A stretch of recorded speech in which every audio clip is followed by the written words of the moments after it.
Welcome all gamers, achievement hunters, friends, and loyal fans to TBD Gaming, the video game broadcasting and review channel where we keep it real. I'm the Black Deesh, the jack of all games, master of none. Today, I'm going to go over everything you need to know before playing the game TOEM. TOEM was released September 17th, 2021 on PlayStation 5, Nintendo Switch, Xbox One, Xbox Series X and S, and PC for a price of $19.99. It was developed and published by Something We Made. It's rated E for everyone. The file size is very small in this game, only 422 megabytes to download this. There are 48 achievements for 1,000 gamer score, and this game originally came as a base game with a separate DLC, but both were integrated for the Xbox launch in July of 2023.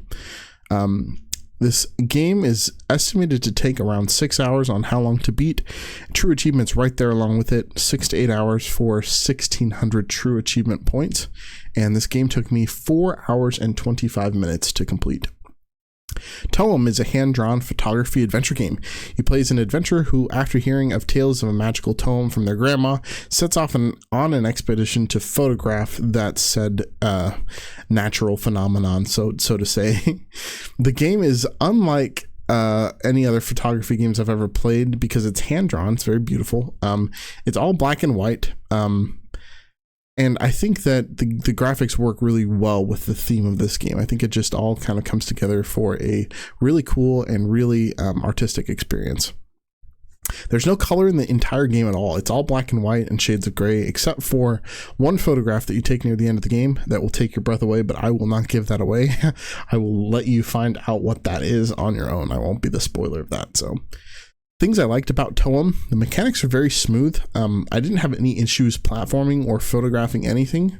As far as gameplay goes, I don't have any complaints either. I think that for photography games that I've played in the past that had bad or awful controls, I tend to stay away from titles like this, but this one is a really good, I think this is probably the best photography game I've ever played.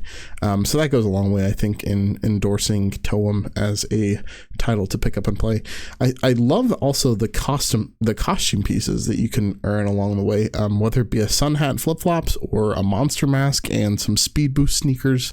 The devs are really creative with awards that you would get for completing certain tasks, and you can really customize your character quite a bit. So there's even an achievement, a tide for trying everything on, as well as walking 1,000 miles in wooden clogs. It's just kind of fun and creative and funny. Also, there's a lot of humor in this game, just subtle things in the dialogue. I also really like the interactions between some of the characters. It's just a really uplifting story. Things I did not like about TOEM: there was one minigame that gave me a huge headache. You come to this carnival in the game, and you must complete all the carnival games to get the Pro Gamer achievement. There's one carnival game that was absolutely ridiculously difficult. And I mean, it wasn't impossible. I obviously ended up getting it done, but it took about 30 attempts.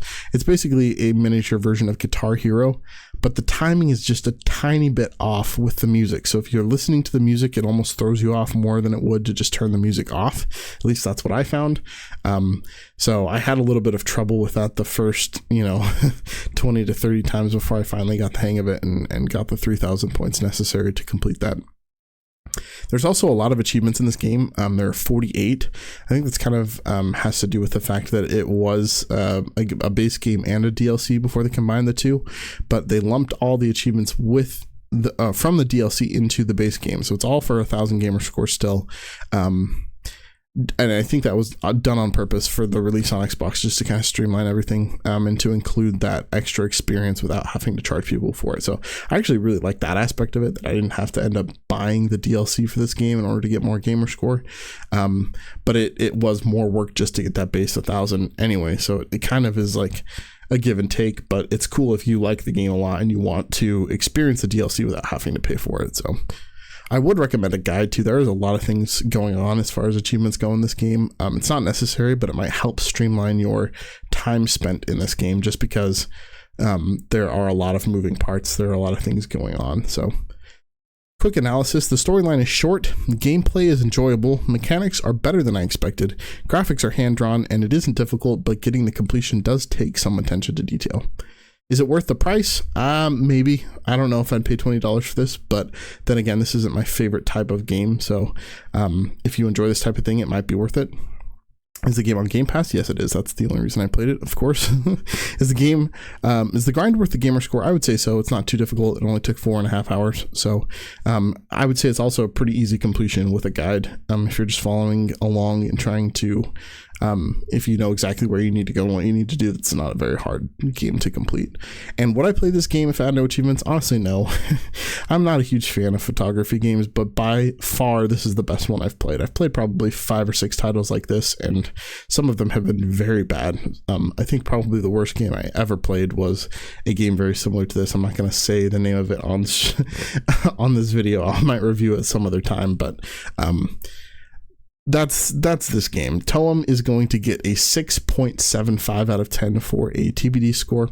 If you enjoy this video, please do like and subscribe. As always, ring the bell if you'd like to see more content by me on YouTube, and if you would like to catch me in a different platform or on a live stream. I stream regularly on Twitch, Kick, and YouTube. So